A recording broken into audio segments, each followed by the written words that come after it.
Muy bien, ahora sí, ya hemos culminado nuestro módulo sobre comprendiendo el conflicto. Hemos aprendido el concepto de conflicto, hemos trabajado estilos de gestión de conflicto, hemos analizado el conflicto y ahora lo que vamos a trabajar es lo relacionado a las habilidades para una comunicación eficaz. Muy bien. Ok, ¿por qué cuando yo estudio mediación es importante que yo sepa qué cosa es comunicación? Es muy importante porque la mediación es un proceso de comunicación. En ese sentido, entonces, es muy importante que trabajemos ese tema. La comunicación es un proceso social de interrelación. Es una necesidad básica que tienen los seres humanos, pero no es exclusiva. Además, se da entre dos o más personas que intercambian un mensaje e información y tiene como consecuencia una acción o reacción en quien recibe el mensaje. Cualquier comportamiento que se produce en presencia de otras personas puede considerarse un acto de comunicación. Los elementos de la comunicación, que no conocemos, o en todo caso recordaremos, ¿sí? Tiene que ver con una serie de elementos. Tenemos al emisor, tenemos el mensaje, tenemos al receptor, tenemos el código, que es el signo, la decodificación, que es el desarmar el signo para poder entender, y el proceso de retroalimentación, que es la respuesta al mensaje que se envió, y todo esto dentro de un contexto.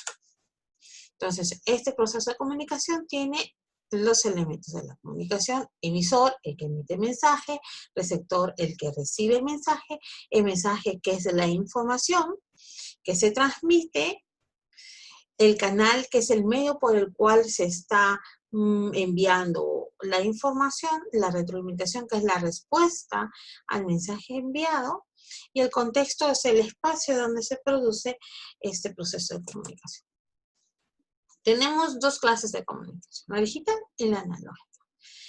La digital es la que tiene que ver con lo verbal, que tiene que ver con los códigos lingüísticos, que tienen que ver con palabras orales, escritas, y tienen un significado claro. Es inequívoco, se puede ser entendido claramente.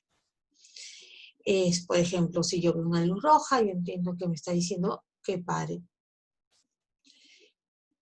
Si vamos a hablar sobre la comunicación no verbal o analógica, esa es la que tiene que ver con los aspectos relacionados a lo corporal, a los tonos. Tiene una gran potencia comunicativa dentro de un aspecto corporal, y esto tiene que ver con los gestos, entonces, con los gestos y posturas. La comunicación analógica, entonces, tiene una gran potencia de comunicación. Sin embargo, a diferencia de la comunicación digital, transmite un mensaje que no necesariamente tiene que ser inmediatamente descifrado, ¿no? A veces no se descifra con exactitud y puede ser interpretado de diferentes maneras, y esto puede traer a la larga cierta confusión. Todo este proceso de comunicación se da en un contexto determinado y puede darse inclusive de forma simultánea. Ahora, las formas de interacción son simétricas y complementarias.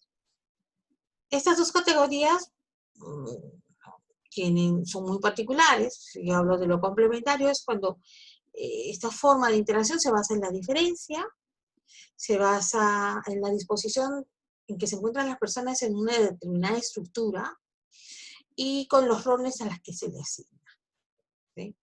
Por ejemplo, la mamá y el hijo, el jefe con su trabajador, el profesor con el alumno, ¿sí?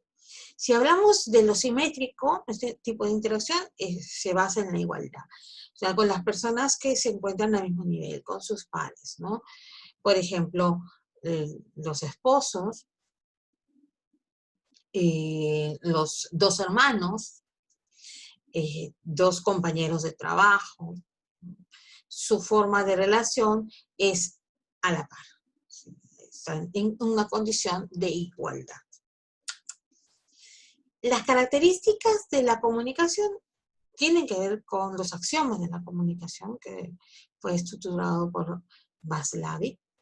Y esas características propias inamovibles son que no es posible no comunicar, toda comunicación transmite un contenido de relación, ¿no? Transmite definitivamente contenidos y marca una relación. La comunicación puede ser digital y analógica. La interacción en la comunicación es simétrica y complementaria, y la naturaleza de la relación depende de la puntuación de las secuencias de comunicación entre los comunicantes. Ahora, ¿qué pasa cuando hay una comunicación? Hay un proceso de comunicación en situaciones conflictivas. ¿Qué pasa? ¿Qué sucede con las personas? Las personas tienden a alterarse, los mensajes se distorsionan, se bloquea el objetivo, hay fuertes emociones negativas, hay cólera, ansiedad, tristeza, que impiden que las personas puedan pensar de manera clara. La comunicación con otra persona se corta, la conducta se vuelve muchas veces peligrosa, violenta, y daña inclusive la relación a futuro. Puede establecerse vacíos en la comunicación porque los mensajes no se transmiten de manera clara, a cabalidad, y generando ciertas actitudes y afirmaciones de que no se entiende lo que se dice, no se entiende lo que digo. Entonces eso genera una distorsión en la comunicación y malas interpretaciones. Vamos a encontrar incongruencia entre las palabras y los gestos. Hay incongruencia entre los contenidos y la relación. Y eso es inmediatamente percibida por las personas que están interpretando el mensaje y lo pueden interpretar de manera negativa. La comunicación con indirectas, es decir, aparentemente se dirige a un interlocutor, pero el objetivo es que escuche a otra persona, también se presenta durante estos procesos de comunicación, en situaciones de conflicto. Y aparentemente inclusive no se presta ni atención al interlocutor cuando se está hablando.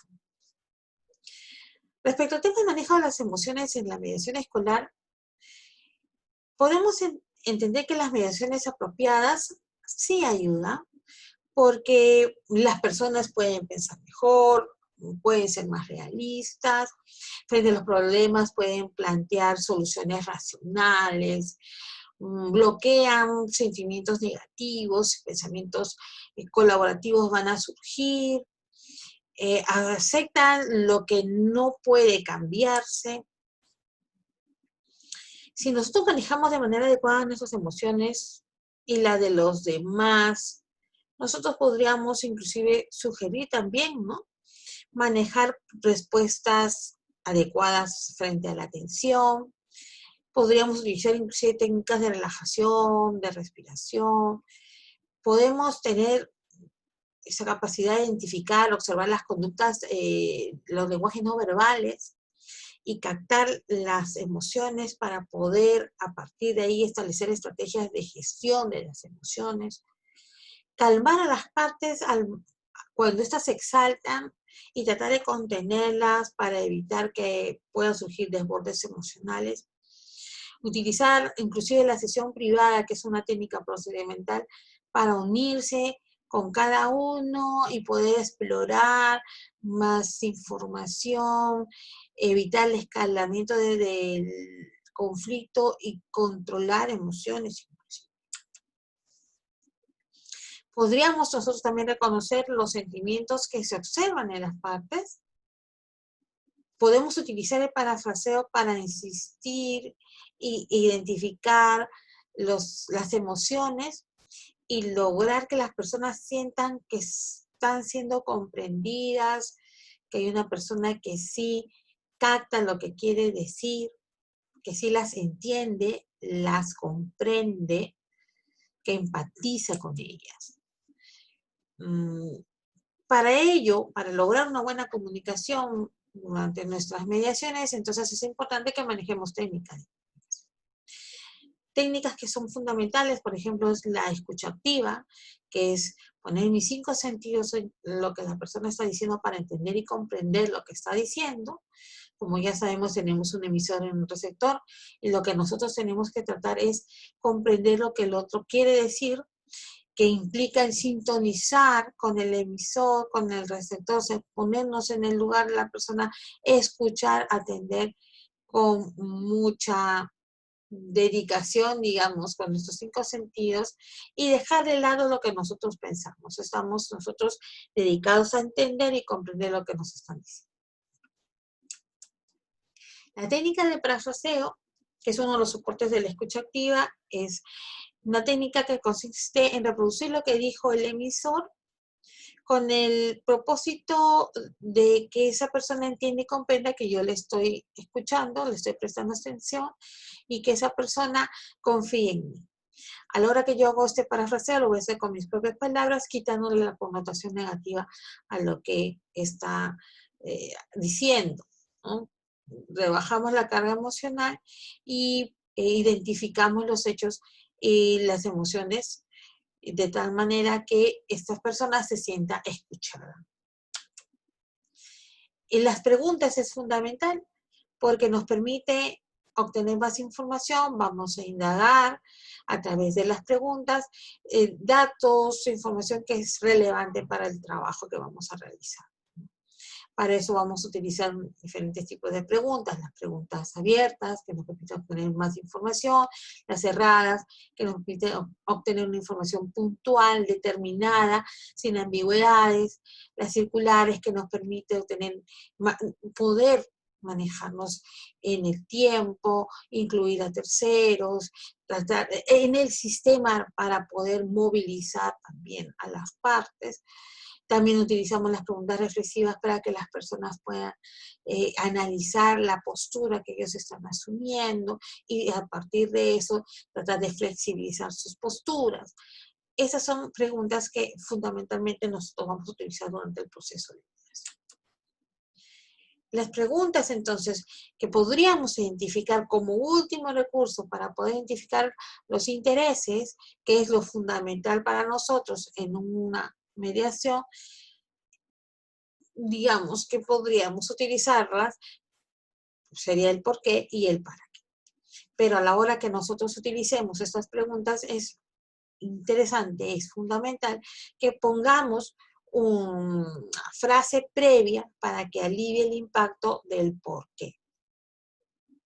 Dado que si yo lanzo la pregunta tal cual, puede sentirse como cuestionadora, de tal manera que más bien, lejos de obtener la información que yo quiero, cierre canales de comunicación y la persona no me quiera dar información, porque se va a sentir cuestionada. Entonces, podríamos decir, por favor, fuera tan amable, me podría decir por qué usted está considerando esto, o para qué está viendo tal cosa, pero siempre poniendo una frase que alivie el impacto del por qué o para qué. Otra técnica interesante es el replanteo, que es el quitar la connotación negativa de las frases que puedan decir las personas, poniendo en un contexto objetivo, quitándole las generalidades, o sea, neutralizando ataques y además personalizando el mensaje. De tal manera que haciendo ese ejercicio podemos controlar la emoción y poner en un nivel objetivo el trabajo que podríamos hacer. Otra técnica que es importante es el mensaje yo, que tiene que ver con la asertividad.